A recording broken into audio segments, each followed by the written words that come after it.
নমস্কাৰ স্বাগতম জনাইছো মই উৎপল ডেকাই লৈ আহিছো আজি ব্ৰেকিং অসম চৰকাৰৰ প্ৰায় 29,437 গ্ৰেড 3 গ্ৰেড 4 পদৰ এই 29,437 গ্ৰেড 3 গ্ৰেড 4 পদত অসমৰ 8, 10, 12 BA MA পাস সকলো ক্যান্ডিডেটে এপ্লাই কৰিব পাৰিব সম্পূৰ্ণ 24 ফেব্ৰুৱাৰী 2026 ৰ খবৰ হয় আবেদনৰ সময় অতি কম হয় গতিকে এই ভিডিওটি যথেষ্ট গুৰুত্বপূৰ্ণ হ'বলৈ গৈ আছে চেনেলত প্ৰথমবাৰ অহা সকলে সাবস্ক্ৰাইব কৰি বেল আইকনটো প্ৰেছ কৰি ল'ব তেতিয়া কি হ'ব আমি এনেকুৱা ধৰণৰ ভিডিও দিলে আপোনালোকে নটিফিকেশন লাভ কৰিব কেতিয়াবা কি হয় ইউটিউবে নটিফিকেশন নপঠিয়ায় তেনে ক্ষেত্ৰত আপোনালোকে আমাৰ হোৱাটছআপ বা টেলিগ্ৰামত জয়েন হৈ ল'ব তাত যেহেতু আমি প্ৰত্যক্ষভাৱে লিংকস বিলাক শ্বেয়াৰ কৰো আনহাতে যদি আপোনালোকে আমাৰ ফেসবুক পেজত ভিডিওটি চাই আছে পেজটি ফলো কৰি ল'বলৈ নেপাহৰিব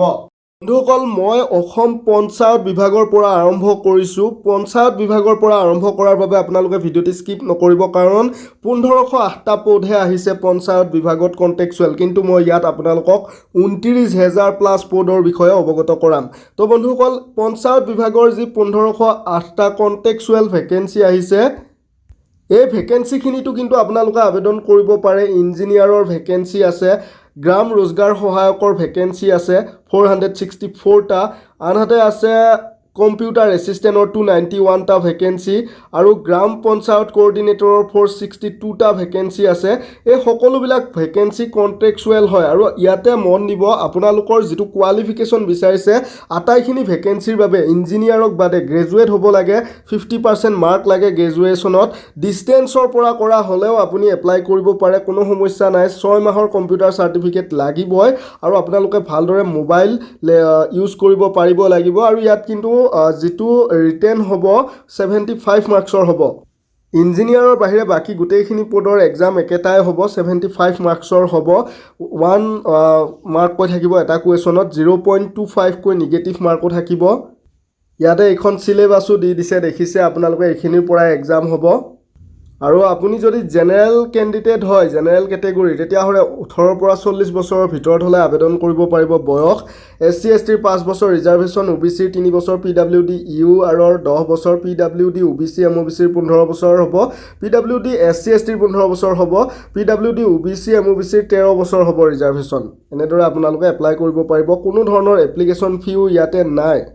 গতিকে যদি আপোনাক এপ্লাইটো কৰি দিব লাগে আমাৰ হোৱাটছআপ নাম্বাৰ 8473859389 ত আপুনি যোগাযোগ কৰক তৎক্ষণাত আপোনাক দায়িত্ব সহকাৰে এপ্লাইটো কৰি দিয়া হ'ব এডমিট কাৰ্ড উলিওৱালৈকে আৰু আপোনালোকে এক্সামৰ বাবেও কমন যিটো নোট আছে সিলেবাসৰ ওপৰত নিৰ্ভৰ কৰি প্ৰস্তুত কৰা এই নোটখিনিও আপোনালোকে আমাৰ পুৰণি প্ৰশ্ন কাকতৰ ওপৰত নিৰ্ভৰ কৰি প্ৰস্তুত কৰা সেম এই হোৱাটছআপ নাম্বাৰতে যোগাযোগ কৰি ল'ব পাৰিব এডিআৰই পুলিশ বিভিন্ন এক্সামত যথেষ্ট কমন আহে আমাৰ নোটৰ পৰা তো আপোনালোকে এপ্লাইও কৰিব পাৰিব নোটখিনিও ল'ব পাৰিব নেক্সট বন্ধুসকল মন দিব অসম পুলিচৰ 5,734 টা constable grade 3 sub inspector grade 3 আৰু গ্ৰেড 4 ৰ বিভিন্ন পদৰ এপ্লাই হৈছিল 5,734 টা ইয়াৰে বৰ্তমানো গ্ৰেড 3 গ্ৰেড 4 যেনে ধৰক সাফাই কৰ্মচাৰী 8 পাস হলে আবেদন কৰিব পাৰে আনহাতে ইয়াতে দেখিছে থুবি এইবিলাক পদত আপোনালোকে 8 পাস হলে আবেদন কৰিব পাৰে এপ্লাই হৈ আছে 28 ফেব্ৰুৱাৰী লৈকে এপ্লাই হ'ব বন্ধু বান্ধৱীসকল গতিকে আপোনালোকক যদি এপ্লাই কৰি দিব লাগে আমাৰ 8473859389 হোৱাটছআপ নম্বৰ যোগাযোগ কৰিব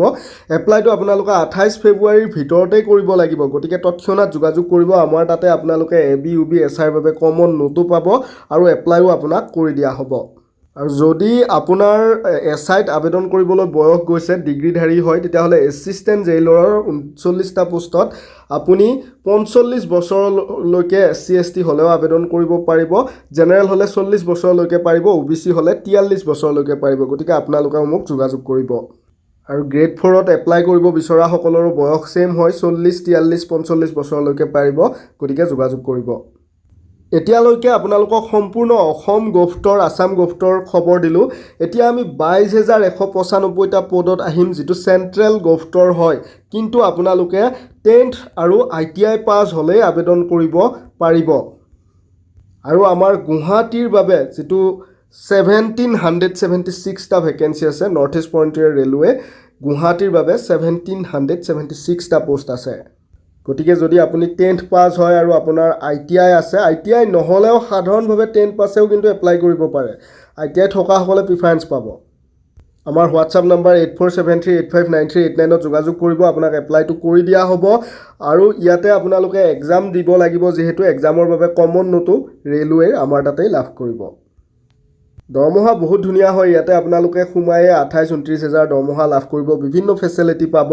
বয়স 18 পৰা 33 বছৰৰ ভিতৰৰ সকলে ৰেলৱেৰ এই গ্ৰুপ ডি ভেকেন্সিত এপ্লাই কৰিব পাৰিব জেনেৰেল হলে এসসি এসটি 5 বছৰ ৰিজাৰ্ভেশন ওবিসি 3 বছৰ পিডব্লিউবিডি জেনেৰেল হলে 10 বছৰ পিডব্লিউডি ওবিসি হলে 13 বছৰ পিডব্লিউডি এসসি এসটি হলে 15 বছৰ গতিকে আপোনালোকৰ যদি বয়স মিলিছে আপুনি 10 পাস হয় আপুনি মোক যোগাযোগ কৰিব হোৱাটছআপ নম্বৰ যেটো দেখুৱা হৈছে ডিসপ্লেত হেইটোত তো মৰমৰ বন্ধু বান্ধৱীসকল পিএনআৰডি অসম পুলিচ আৰু ৰেলৱে গ্ৰুপ ডি মিলাই আপোনালোকক 29437টা ভেকেন্সিৰ আপডেট দিয়া হ'ল এতিয়া কথা হ'ল যদি আপোনালোকে 2026-27 এডিআৰই 3.0 নিযুক্তি বা ডিএমই ডিএইচএস আৰু অসম পুলিচ নিযুক্তিৰ বাবে পঢ়ি আছে তেতিয়াহ'লে সন 2000 ৰ পৰা 2024 লৈ পুৰণি প্ৰশ্ন কাকত সংগ্ৰহ কৰি প্ৰস্তুত কৰা আমাৰ হাতত কমন নোটৰ অল সাবজেক্ট পিডিএফ আছে খুব কম মূল্যতে ল'ব পাৰিব আমাৰ 8473859389 হোৱাটছআপ নম্বৰত আপোনালোকে যোগাযোগ কৰিব এই নম্বৰত যোগাযোগ কৰি আপোনালোকে সকলোখিনি পদৰ বাবে অনলাইনো কৰাই ল'ব পাৰিব আৰু পিডিএফ খিনিও খুব কম মূল্যতে লৈ অধ্যয়ন কৰি লাভান্বিত হ'ব পাৰিব ভিডিঅ'টি শ্বেয়াৰ কৰিব আৰু আমাৰ চেনেলটি সাবস্ক্ৰাইব কৰি বেল আইকনটো প্ৰেছ কৰি ল'বলৈ নেপাহৰিব বন্ধু বান্ধৱীসকল ধন্যবাদ জয় অসম জয় হিন্দ